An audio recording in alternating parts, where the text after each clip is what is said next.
What's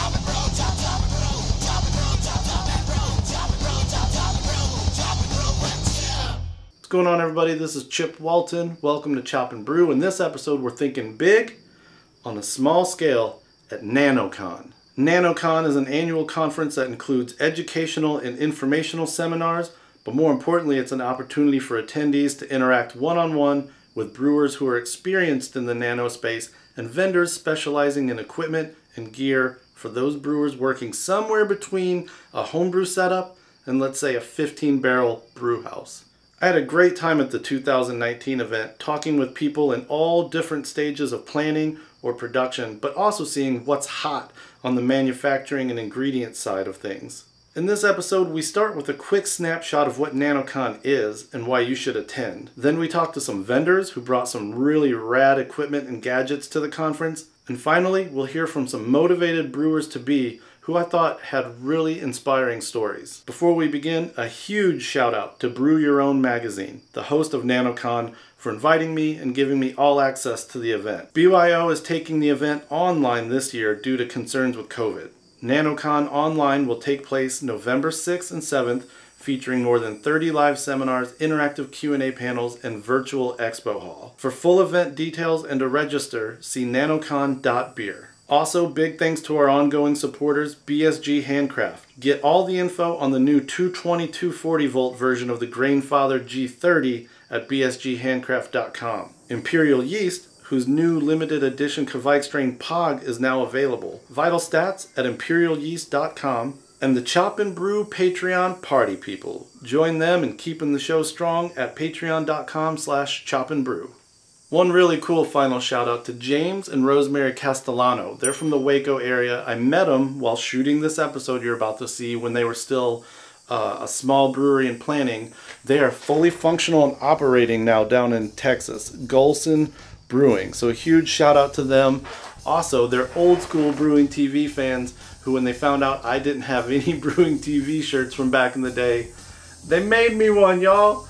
They made me a fan-made brewing TV shirt. So big shout out to James, Rosemary, everyone else who I interview in this episode. Let's get to it, man. Let's go to NanoCon.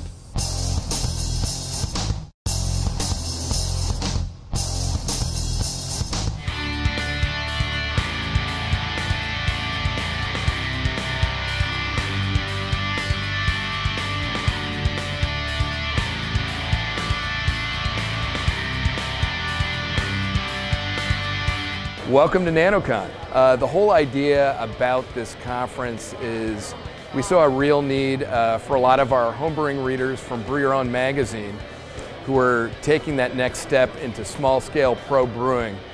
And what they were lacking, it seemed like there was a real dearth of educational opportunities for them to help make them successful with that next step of achieving their dream of being a pro brewer on a very small scale side.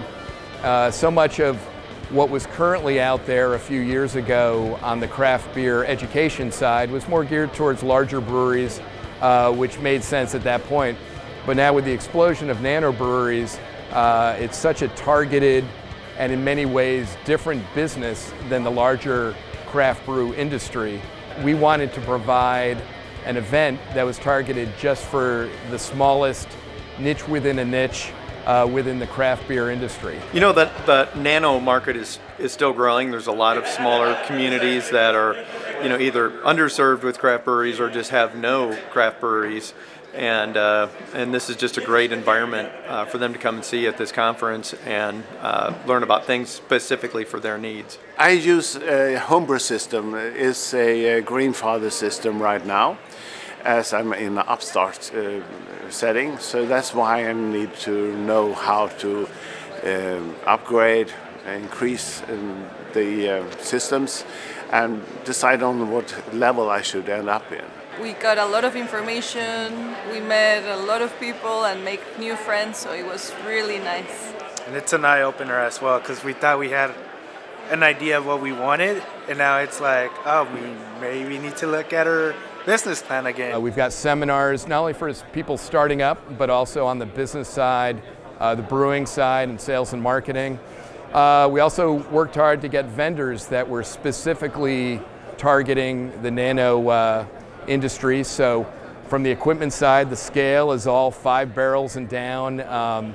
Lots of great shiny stainless in the hall. I think everybody here is pretty capable of brewing good quality beer, but it's really focusing on it more as a business than just, you're basically a beer factory, and you've got to have cash flow, you've got to, have profit to grow, and, you also hopefully want to pay yourself. So that's really some of the things that you'll see a lot of the presentations about is the business side, the marketing, the finances, the legal issues, all that. So. That's an area where I'm lacking, is building a solid business plan, because I didn't know what I need to look for, what do I need to put into it, what are the considerations, and that really helped me to do that, kind of figure out and pinpoint what I need to do, what the next step is. There's a little bit on brewing, and that was also fun as well. But really, the overall, the business aspect of it, and really, it's the stuff that no one really wants to be looking at, but you got to. Oh no, we've done a lot of research behind the scenes, but this was kind of the opportunity for us to talk to people about equipment, the boot camp we went to just to make a better decision when we get back home of how to start, how big to start, when to start, and that kind of thing. Because then you can get the equipment at least on deposit and secured, so that you can do your build out and know at the end of your build out that your equipment is ready to go. So one of the things that we really try to emphasize here is the ability to interact in a real casual but quality way with our speakers, vendors, as well as other attendees. The last thing we want is for you to sit in a room and look at PowerPoints all day long. We've got a great lineup of craft beer experts in a variety of different ways, teaching seminars throughout the 2 days, but this is a chance for them, the attendees, to sit down, find a subject of interest to them. We've got a couple dozen subjects out there, everything from marketing strategies for tap rooms to brewing, different things on the brewing side, to startups.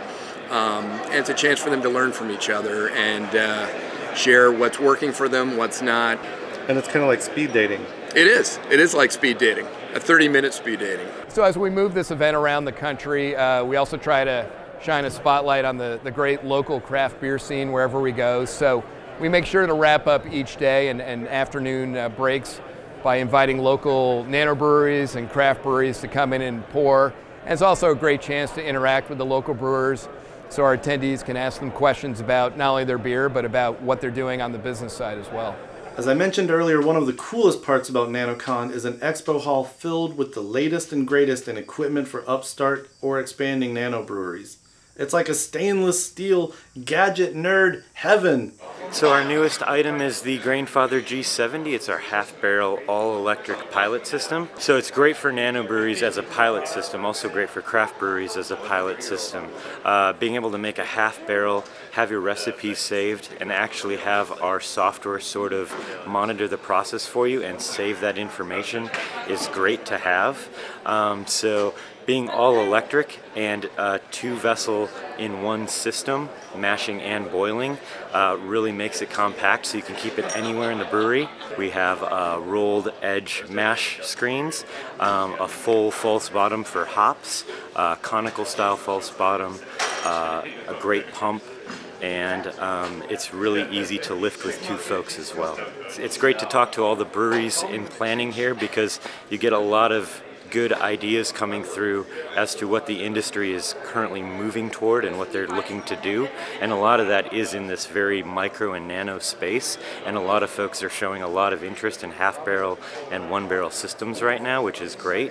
I think it's a great way to get going and to stay local in your community and start brewing pretty quickly and to get into this industry without investing too much capital. We're here displaying Crowler steaming equipment as well as pre-steamed cans for putting your craft beer in. People have been really excited about the low barrier to entry to get into canning beer in your brewery or at your home brew setup.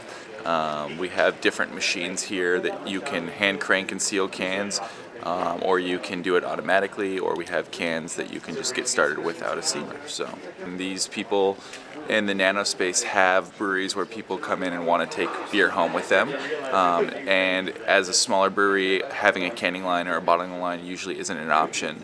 So we are able to provide them with a vessel for to-go beer that's a very sustainable model. Lowest barrier to entry that we offer. You just fill it and cap it? Yep, so it comes to you essentially like this. This cap goes on, and it's good to go. So we brought a few exciting options here. We have the Pilot Pro system that came out at the beginning of this year. This is a one-barrel pilot system that allows you to dial in your recipes. It has a mash tun, a hot liquor tank, and a kettle on it on a skid mount. There is a Herms coil inside of the hot liquor tank that allows you to do step mashing if you're looking to do that for more nuance to like your lagers. The advanced screen allows you to capture recipe components, temperature, timers. You have remote access with the advanced features so that you can remotely log in using iOS, Android, change your hot liquor temperature the night before because you decided you're going to brew a different beer. This could be a system for anyone who is deciding to do recipe development and has a larger system, or this could even be for small production of a tap room. Probably not a brew pub per se, but maybe more along the lines of a tap room. One of the items that we brought was our 3-barrel kettle. It has 24 kilowatts of power in it. It is small footprint with a dome top, allows for a nice aesthetic, but also can be connected to a condensate stack or condenser. Perfect for a lot of people who have historic buildings and don't want to have flames. You can fit these into a basement. You can put them in a lot of different areas that you couldn't put your traditional systems. So electric is clean, efficient, and is kind of the direction where we're seeing a lot of these smaller systems going. We brought some products that may not be familiar to most homebrewers and are certainly aimed at the commercial industry and small brewers, but also big brewers as well. We have a lot of big customers. They use it for infusions and all sorts of other things like hop bags in their big tanks. But a lot of other folks do exactly the same thing in all sorts of different, and greater flow-through rate than the 200 micron. So if you're recirculating, that's a big plus. That really does is create a 2-filter system, which includes a sediment bed, which you're typically used to using if you have a false bottom. But also, then, because of the outflow, you get the advantage of holding back the grains and getting a truly clear wort, because you get the use of the sediment filter, which is the grain bed, and of course then the fabric, which is for 400 micron opening. It's crazy strong. It'll hold 400 plus pounds on a hanging dead weight. This is a bottom open bag, and it allows brewers who are doing big batch stuff, 100 pound, 200 pound, 300 pound, to seal the bag, right? And then this weaves through the bottom to close it up completely. They can then pick it up with a forklift or a winch or whatever it might be, and either bring the dump station to the bag or the bag to the dump station, and then they simply undo the bag and the grain just falls out, right? So that saves on liability issues. It also saves time, and it's certainly cleaning for that matter. Tea manufacturers and coffee manufacturers use, depending upon the grind that they're after, coarse grind, fine grind, anything in between. They can also put their infusion material in here as well. So whether that's chamomile or some other thing that's ground, powder, they can put that in the bag. So 60 microns is very fine. Just for some perspective, 100 microns equals 1 human hair. So this material is smaller, has a smaller opening than the hair on your head.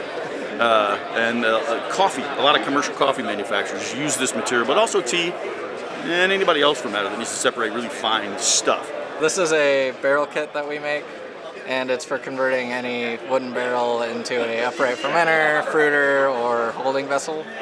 And so this is a manway that you can attach by cutting a hole in your barrel, and then it has a silicone gasket on the inside and bolts that made up on the other inside. And down there is a 2-inch drain that we have some customers that'll use that as like a racking arm for stored barrels in their shelves. So this is a threaded fitting we designed ourselves that has our own thread and pitch on it for wood. And and it's designed for all different diameters of bungs. So you just screw it in and it seals, and you can use it on any wooden barrel. We work with a company, Foeder Crafter, who really loves them. They make giant foeders for people, and they use it for all their porting and manways and stuff like that. If you want to make a beer in a whiskey barrel and get that taste, or a wine barrel, you can use that. A lot of people do that. And then I've also heard of people trading barrels too, so they'll make a batch of beer in a whiskey barrel or a wine barrel, and then they'll trade it back to the winery or the distillery, and then they'll make a whiskey that has like a stout flavor to it. We just came down for the conference. We have a small four-barrel nano brewery and retro arcade. It's a first in Canada, and it's quite tiny, but we just kind of came down here to check out the exhibits and the speakers and to drink some fun beer in Portland and Vancouver. So. A lot of fans ask me to ask people who have gone through this already versus like planning to go through it. Yeah. Kind of what was your thought process when it came to sizing and kind of like number of styles that you're going to commit to? Yeah, that was, we didn't really plan for that much. We went with a brew house that would actually fit into this area. Like we kind of brew in the basement of this like 100-year-old building, and it's really, really small. So that was a factor for sure. In terms of like how much beer we make, we have 4 unit tanks, and that literally just supplies a tap room. So we've kind of outgrown within the first year of opening. We kind of supplement that with contract brewing. But yeah, we're at capacity already. And our upstairs tap room is, I believe, like 1,700 square feet. So just those 4 unit tanks like supply the tap room. For us, that was kind of like year 1 to 2, and now we're kind of looking at what our next steps for expansion is. We didn't initially want to get into like manufacturing distribution because it was just not kind of fitting our model. But now we're kind of seeing like the whole can. Everyone wants cans now, so we're trying to get into like the canning side as well. But direct to customer right out of our shop. So. You have to be brewing 24 hours a day is what you're saying. I'm not, Justin is. Yeah.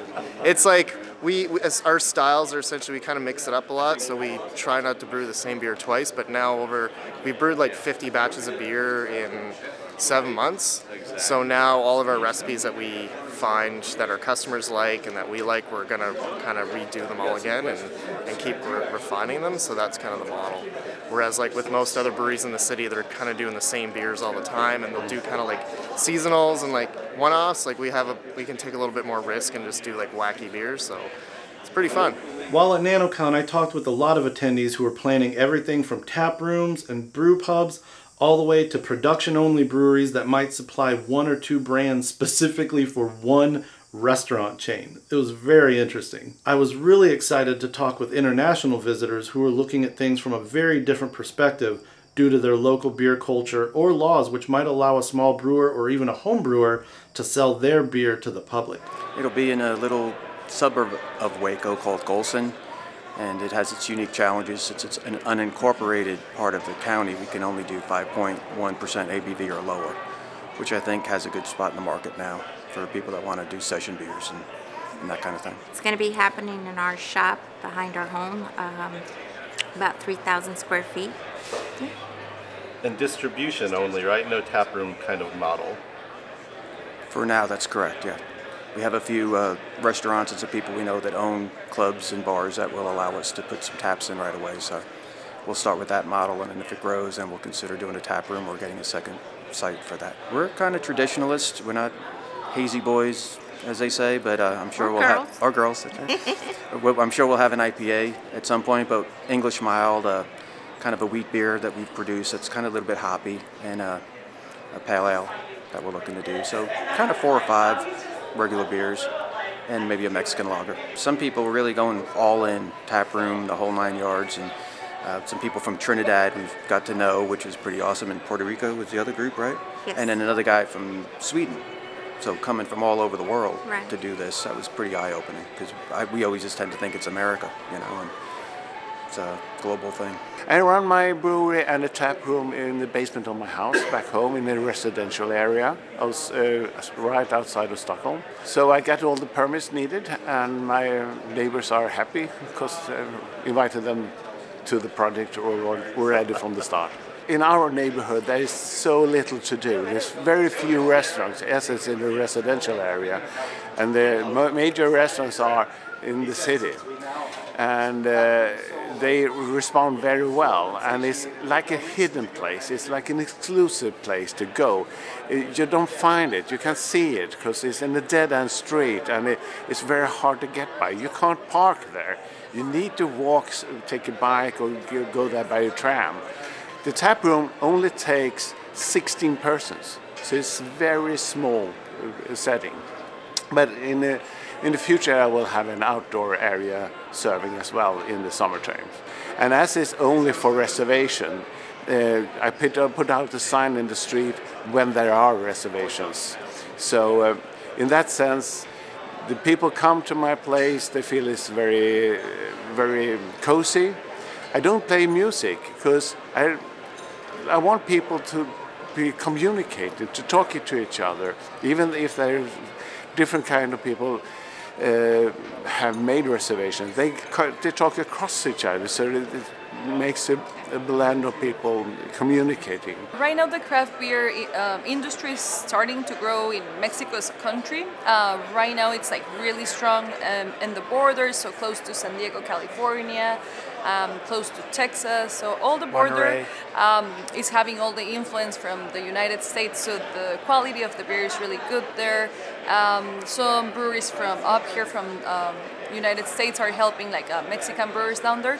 But right now in the center part of Mexico, where is the place that we want to start doing it, it's like just barely starting, so there's a long way to go. People don't know right now like as much like as the difference of all the hundreds of styles that of beers that they have. So right now probably down there it's going to be like starting to educate the clients and to change that mind of that there's only like dark and light beers. So there's like a whole world that it's going to be well, the challenge for us to help others like learn about all these styles and or about what craft beer industry is. The other main challenge is that the ingredients, as far as hops, yeast, and malts, are really difficult, and sometimes it's not only difficult to get them there fresh, but the pricing is kind of a little bit more than what you could get here in the States. Yes, we do have fermentees, but we have white labs, but the quality, once it gets there, you don't know what's the transportation, handling, it's a cold temperature or it's just, just on a regular freight, That's the other one. The other one is water quality as well. Water quality, it varies from state to state, so we definitely have that into consideration. What else? I think whether to go electric or gas, steam, natural gas. We are definitely looking really close to what we are planning to go with at that point, just to be more efficient and try not to waste any water at that point, because it's a difficult part of brewing. So yeah. As you can see, there is a lot going on in the nano brewing space right now. NanoCon was not only super informational, but also very inspirational in bringing people together from all over the world with these very similar missions and ideas, but with very different plans for getting it done and launching into production. Again, this year's NanoCon is happening online, November 6th and 7th. It features many informational seminars, interactive Q&A sessions, and virtual expo hall. Get all the information you need and register right now at nanocon.beer.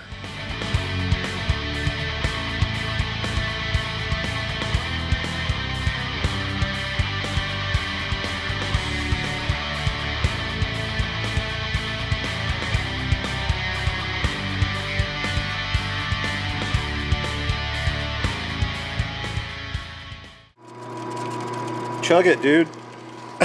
Or the other at, What's up, everybody? blooper reel. We're gonna wait for this airplane to go on by, and the cicadas rocking the mic outside. I don't think we can wait for them though. We're doing some mic checks in the hotel room. Mic checks in the hotel room. Everybody, what? Now we on manual, and it's hot. The cicadas are crazy loud, dude. Shout out James and Rosemary. I'm not wearing a shirt anymore. Woo-hoo-hoo! Tell me about Bruin TV. Bruin TV. Fun. Yeah, that was fun stuff. We binge watched that almost every episode within like I think 2 nights. We just found it on YouTube and it was a blast, and we still laugh about it. You guys are crazy. It was just some of the things that you guys did were just incredible. And that's actually what kind of got Rosemary into the brewing. She thought, if you guys are having that much fun, you should have that much fun too. So. As I mentioned earlier, one of the coolest parts of NanoCon is the expo. Charlie, your nails. I can hear your nails. I think that's it.